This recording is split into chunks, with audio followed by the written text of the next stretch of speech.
I tried telling my son about the way she speaks to me when he's not around. My daughter-in-law cut in, smiled, and said, "He doesn't need your poison anymore." My son replied, "Stop stirring things up, Dad." I nodded. She didn't know I had recorded that conversation, and when it played on the speakers at the family reunion. "Just listen to me for once," I said, and my voice cracked right down the middle, like old wood splitting under too much weight. Daniel was already turning away from me, his shoulders set in that familiar wall he builds whenever I get too close to something real. I reached out, not grabbing, just reaching, the way you reach for something precious that keeps sliding off a shelf, and that's when she stepped in. "He doesn't need your poison anymore." Liana's voice was soft, practiced, the kind of soft that has teeth hidden behind it. She smiled at me the way a surgeon smiles before the first cut, and I stood there in the middle of my son's living room feeling like the floor had tilted 45 degrees beneath my feet. Daniel exhaled sharply through his nose, that short, irritated sound I'd been hearing more and more lately. "Stop stirring things up, Dad," he said, and those 5 words landed like a physical blow to the center of my chest. I nodded, I said, "Of course," and I heard how small my own voice had become. My eyes went to the floor, to the expensive hardwood Liana had insisted on when they renovated, and I felt my fingers tighten around the phone in my pocket, the phone that had been recording for the past 3 minutes and 47 seconds. I know the exact time because I checked it 17 times that night when I got home, sitting in the dark in my kitchen, replaying the sound of her voice cutting through my son like I wasn't even in the room. "My name is Harold Whitlock. I'm 67 years old, a retired machinist from a small city in Ohio where I spent 31 years working with my hands, building things that needed to be precise, that needed to fit together exactly right or the whole machine falls apart. I raised Daniel alone after his mother passed when he was 12, and I did it the only way I knew how, quietly, steadily, without complaint. Patience was the thing I was most proud of. My greatest strength, I used to say, but somewhere along the way, without me noticing, my patience had become something else entirely. It had become an empty room where I sat alone and pretended the quiet was dignity. My flaw, the one I couldn't see until it was almost too late, was that I had confused endurance with wisdom, and I had stayed silent so long that the people in my life had stopped believing I had anything worth hearing. Liana caught me looking at her as she looped her arm through Daniel's and turned him toward the kitchen. For just a fraction of a second, her smile fell away completely. What replaced it was something I'd seen glimpses of before but had never been able to name. It was victory. Clean, cold, absolute victory. The look of someone who has just won a game that you didn't even know was being played. And something in me, something that had been sleeping under all those years of quiet endurance, woke up hard and fast. The Whitlock family reunion was 6 weeks away.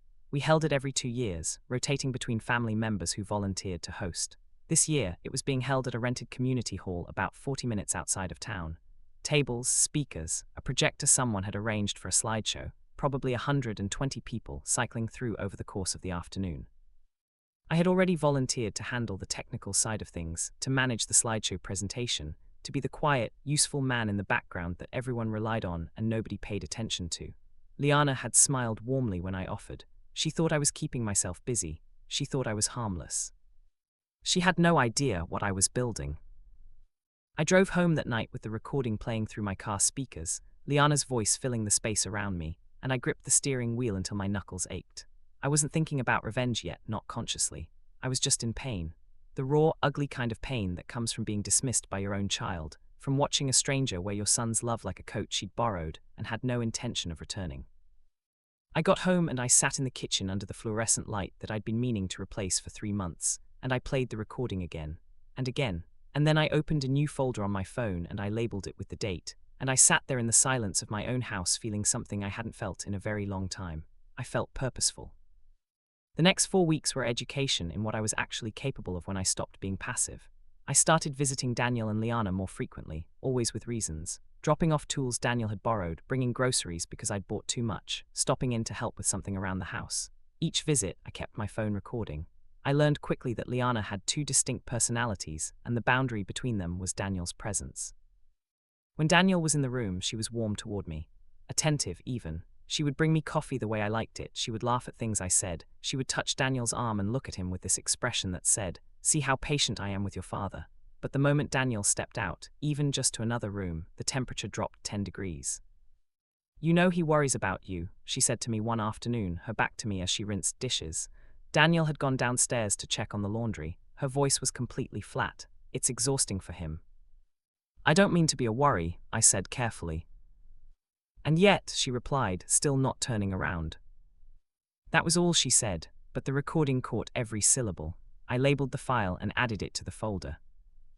Another time, I arrived early for a dinner invitation and found Liana on the phone in the kitchen, unaware I'd let myself in through the back door, which Daniel had told me to always feel free to use.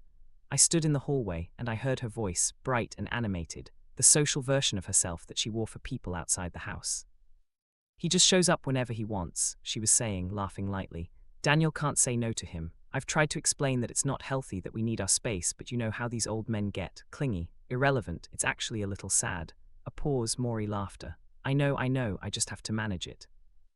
I stood in that hallway for a long moment. I could feel my heartbeat in my temples. I thought about walking into the kitchen, about letting her see me, but something held me still, something cold and calculating that I barely recognized as part of myself. I backed out quietly through the door I'd come in and stood in the driveway for a minute, breathing the November air, and then I sent Daniel a text saying I was running a few minutes late. The recording was already saved. I labeled it and added it to the folder. Here is where I have to be honest about something, because this story doesn't deserve anything less than honesty. My obsession with collecting these recordings was not entirely strategic. Not at first, it was compulsive. It was the behavior of a man who has been in pain for a long time and has finally found a way to make the pain feel productive. I know this now, I didn't know it then. I told myself I was building a case, that I was being careful and methodical and rational, but the truth is that I was also feeding something darker. A hunger to be proven right that had nothing to do with justice and everything to do with my own wounded pride. I stopped sleeping well. I replayed clips at 2 in the morning, 3 in the morning, lying in the dark with my phone screen illuminating the ceiling of my bedroom. I rehearsed conversations in my head, full dramatic scenes where I confronted Liana and Daniel, and the truth finally landed, and everything was healed. Then I'd wake up and make coffee and call Daniel and listen to him sound tired and distant, and I'd add another recording to the folder. I tried once more to tell him directly, just once, about 3 weeks before the reunion. "Daniel," I said, and even as I said his name I could hear the weight in my own voice, could hear how much I needed this to go a certain way. "I need you to really listen to me right now, not as a formality, actually listen." He leaned back in his chair and crossed his arms, and I saw the exhaustion in his face. "Dad, what is it?" Not a question, a statement, already prepared to be disappointed. "The way Liana speaks to me when you're not in the room," I said. "It's not what you think she is. She's different when you're not there, son." He closed his eyes briefly. "You're imagining things." "I'm not imagining. You've never liked her from the beginning, and I get it, change is hard. I'm not angry about that, but you need to stop this." "Daniel, I swear to you, I am not making this up." "Then give me something concrete, something real." His voice had an edge now. "Because right now all I have is my wife telling me you're difficult, and my father telling me my wife is secretly terrible, and I'm exhausted from being in the middle of it." I opened my mouth. I thought about the phone in my pocket, about the folder, about 6 weeks of evidence sitting right there within reach. And something made me hesitate, because I could see his face, could see how tired he was, and something in me, the fatherly part, the part that remembered him at 12 years old, standing at his mother's funeral not knowing how to cry, that part said not yet. Not like this, sitting at his kitchen table with no context and no room for anything but another argument. "Not yet." "You're right," I said instead, and watched his shoulders drop with relief.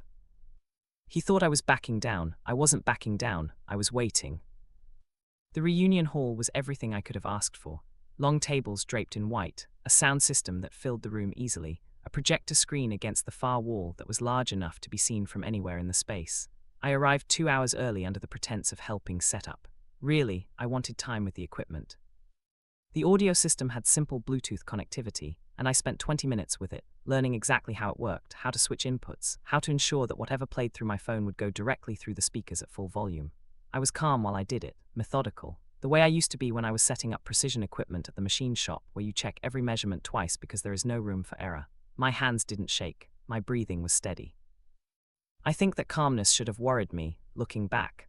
A man who has become too comfortable with the thing he's about to do. People began arriving around noon. I watched the room fill up with faces I hadn't seen in 2 years, some I hadn't seen in longer. My sister Evelyn arrived early, her silver hair neat, her expression the careful neutral she'd worn at every family gathering for the past decade. She found me near the sound equipment and she hugged me briefly, and then she held me at arm's length and looked at my face with those sharp eyes of hers. "You look tired, Harold," she said. "Have you been sleeping?" "Well enough," I told her. She studied me for another moment. "You seem like you're carrying something." I'm fine, Evelyn. Okay, she said, in the tone that means she doesn't believe you but has decided not to press. She patted my arm and went to find her seat. Tamars Rivera arrived about 40 minutes in, loud and warm as always, clapping men on the shoulder and drawing women into bear hugs. Tamars had been friends with our family for over 30 years, since he and my late wife had worked together at the same school district. He found me at the edge of the room and grinned broadly.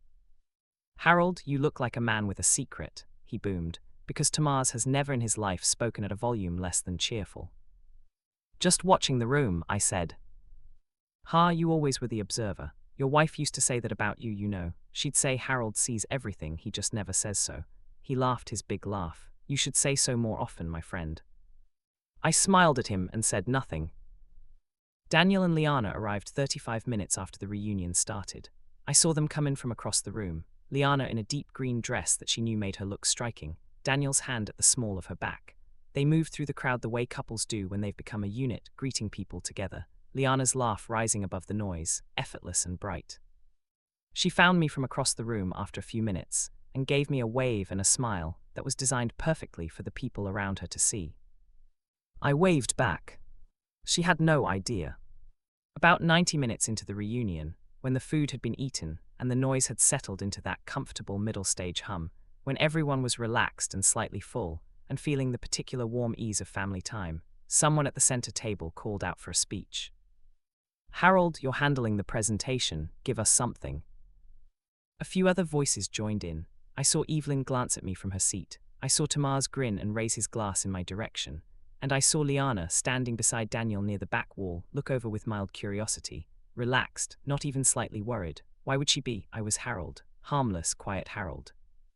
I walked to the microphone and I adjusted it, and the feedback gave a small squeal that made everyone laugh, and I smiled along with them because the smile was real, or something close to real. Just a short one, I said. I looked out at the room, all those faces, people who had known me for decades, people who had known my wife, who had watched Daniel grow up, who had been part of every phase of my life in one way or another, and I felt the weight of what I was about to do settle fully onto my shoulders for the first time, and for a moment, just one single moment, I wavered. I thought about Daniel's face, about how tired he already was, about what I'd said to myself weeks ago, about not wanting to do this sitting at a table with no room for anything real to land, about whether this room, this moment, this crowd of people, was actually the right container for what I was carrying. Then I thought about her voice in my kitchen hallway. I'm just managing it, clingy, irrelevant, a little sad. And I pressed play. At first it was low, a murmur through the speakers that people thought might be part of a video clip, and a few conversations continued for about 3 seconds before the room started to still, because there was something in the texture of the sound, something that didn't fit the warmth of the afternoon. Then it got clearer. Liana's voice, sharp and cold and completely unguarded, filled the hall from every speaker. Your father's a burden, I don't know how you don't see it. The silence that followed was the specific silence of a room full of people who have all stopped breathing at exactly the same moment. I could hear it. I could feel it pressing against my ears. He's pathetic, her voice continued from the recording, and the word landed in the room like something dropped from a great height, just waiting around to be relevant again. And then Liana's voice from that afternoon at Daniel's house, the one that had started everything. He doesn't need your poison anymore. I stood at the microphone and I did not look at her.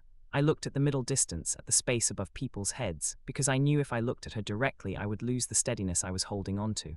I could hear things happening in the room, a chair scraping, a woman's sharp intake of breath, the sound of a glass being set down too carefully. Then Daniel's voice, cutting across the room with a raw, confused edge I'd never heard from him before. What is this? What is this, Dad? What are you doing? And then Liana. I looked at her then. She had gone completely white. Her face, that controlled, practiced face, had come apart in a way I had never seen before. The composure cracked right down the middle, and for just a few seconds I could see something underneath it that was genuinely frightened. Her eyes were moving fast, reading the room, reading faces, calculating. And then I saw it happen. I saw her pull herself back together through sheer force of will, and something in my stomach twisted because even then, even caught completely flat-footed with her own voice playing through 120 speakers, she was still working the room. This is taken completely out of context, she said, her voice steady, aiming it at the crowd rather than at me. Is it? I asked, just those 2 words, quiet, even. Daniel crossed the room to me in about 10 steps, and I had never seen him move that fast. His face was a storm, grief and anger and confusion all running together, and he grabbed my arm, not hard but desperate. "Turn it off," he said, low and urgent. "Dad, turn it off." "Daniel," I said, "you asked me for something concrete." He stared at me. Something fragile moved behind his eyes. Then he turned and looked at Liana, and I saw the moment the question formed itself in him, and I saw him look at her and say it out loud for the first time in probably years. Liana, her name in his mouth sounded different than I'd ever heard it, uncertain, almost like a question. What was that? And here is where Liana did something that I, even then, had to respect for its sheer audacity. She laughed. Not hysterically, not defensively, softly, controlled, a small dismissive laugh that she aimed at the room like a weapon. "You're all really going to trust secret recordings over me, over a family member?" She spread her hands slightly, an open gesture, inviting the room to see reason. "He's been recording private conversations in my own home. Does that sound like something a healthy, stable person does? Or does it sound like someone who's been struggling for a long time and hasn't gotten help?" I felt the room shift. I felt it the way you feel the temperature change before a storm, a subtle atmospheric thing, a change in pressure. Faces that had been open with shock began to close slightly with uncertainty. Tamaz was frowning now, but I couldn't tell which direction his frown was aimed. Evelyn had her hands folded in her lap and was looking at me with an expression that I couldn't quite read. "That's not what this is," I said, and I heard my own voice and I heard how old it sounded. How small. "Harold," Liana looked at me, and there was something in her expression now that was almost kind, which was worse than anything cold would have been. "I'm worried about you, truly. I have been for a long time. The isolation, the fixation on Daniel and me, the recording of private conversations. This isn't the behavior of someone who's okay."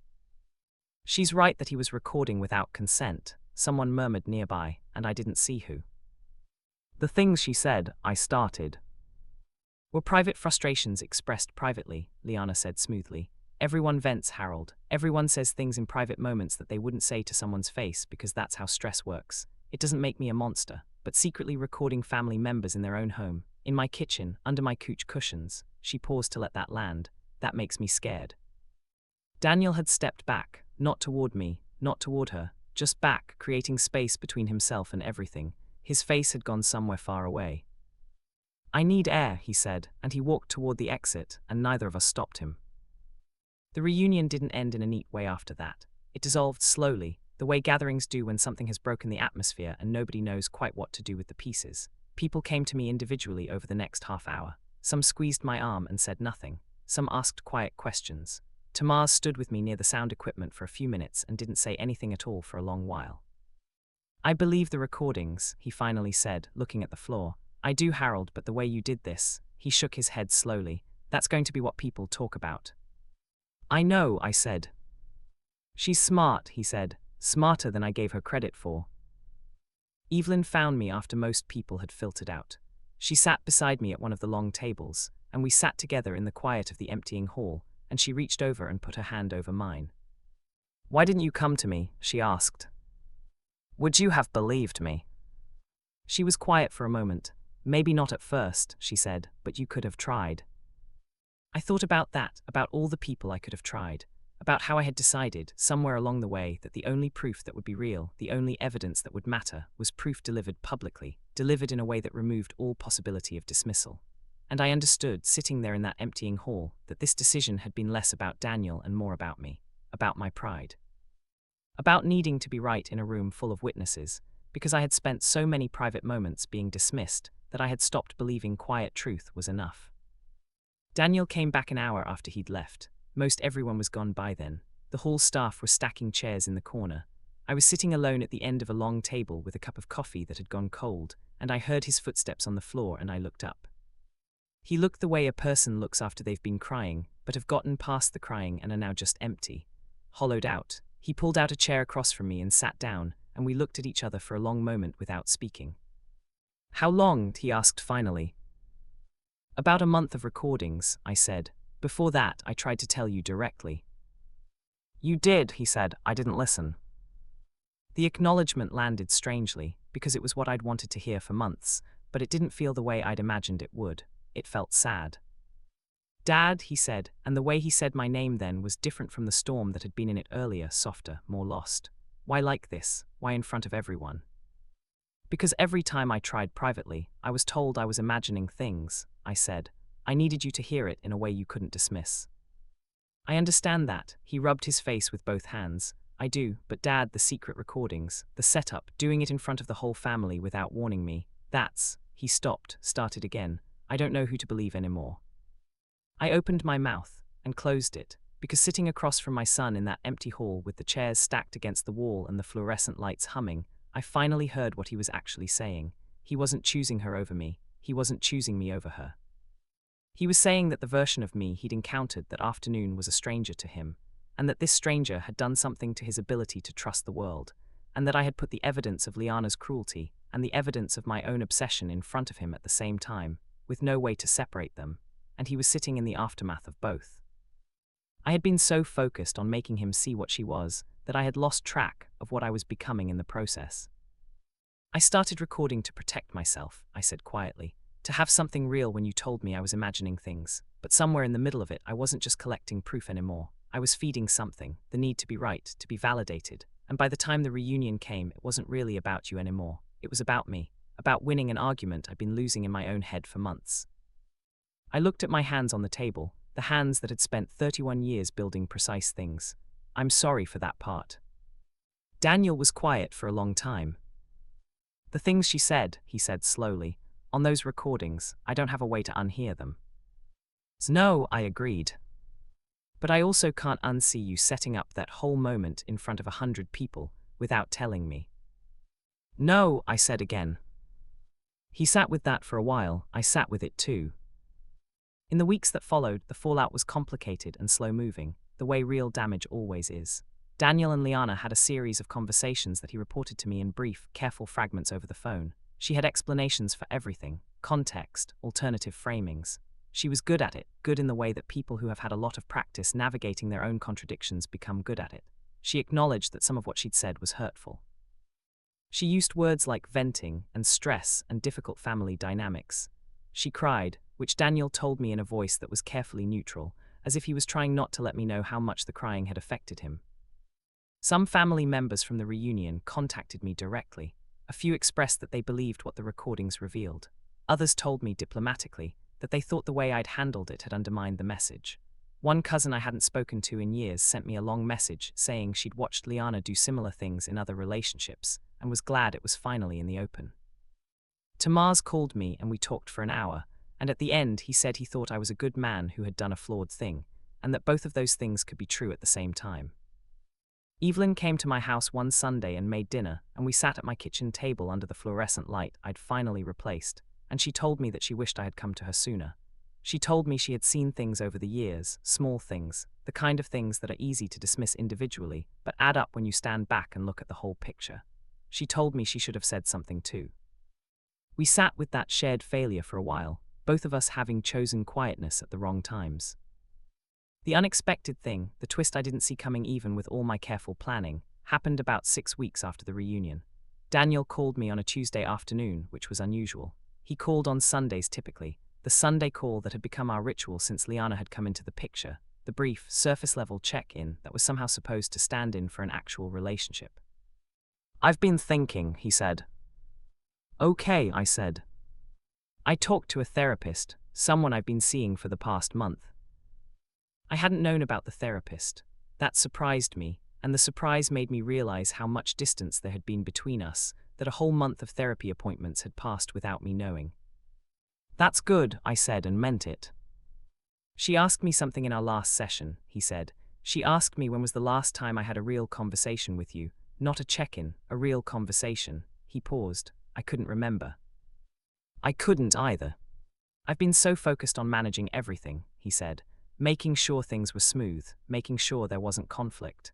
I've been doing that for years and I called it keeping the peace, but it wasn't that. I just didn't want to have to feel anything difficult." "I understand that," I said softly.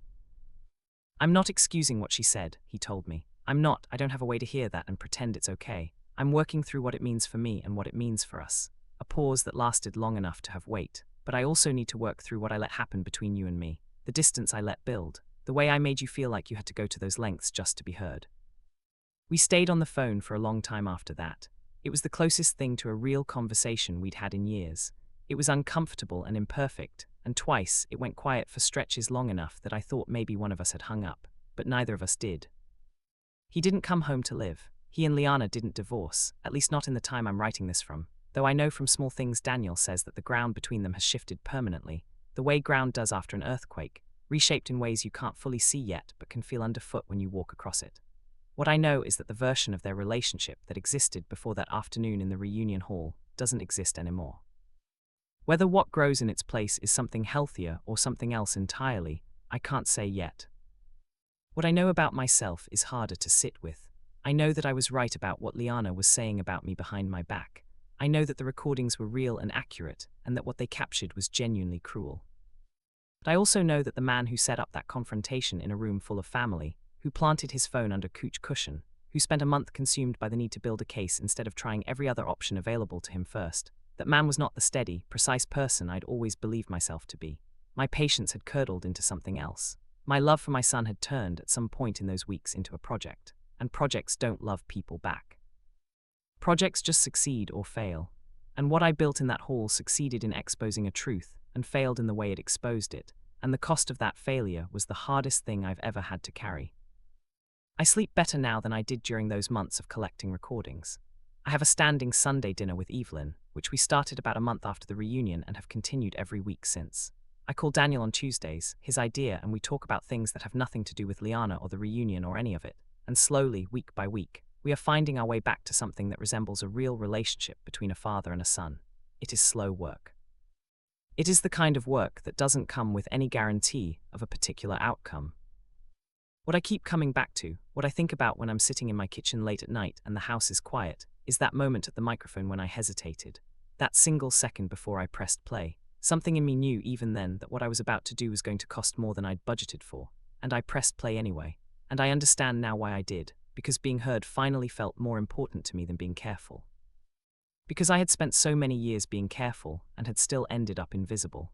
I pressed play because I was tired and proud and hurt, and convinced that this was the only language that would get through. I'm not sure even now that I was completely wrong about that, but I know with absolute certainty that I could have found a better way. I know that if I had been less focused on winning and more focused on connecting, if I had gone to Evelyn with those recordings, or brought Daniel into a room privately with just him and me and played him just one, and sat with him in the discomfort of it, things might have landed differently. I'll spend some time wondering about that, not as punishment. Just as understanding. Patience is still something I believe in. I just know now that it has to be paired with courage, the courage to speak clearly and directly to the person who needs to hear you, before the silence gets heavy enough to collapse everything under its weight. I learned that lesson later than I should have, but I learned it. And that, more than any recording, more than any moment of public vindication, is the thing I'll carry forward from all of this.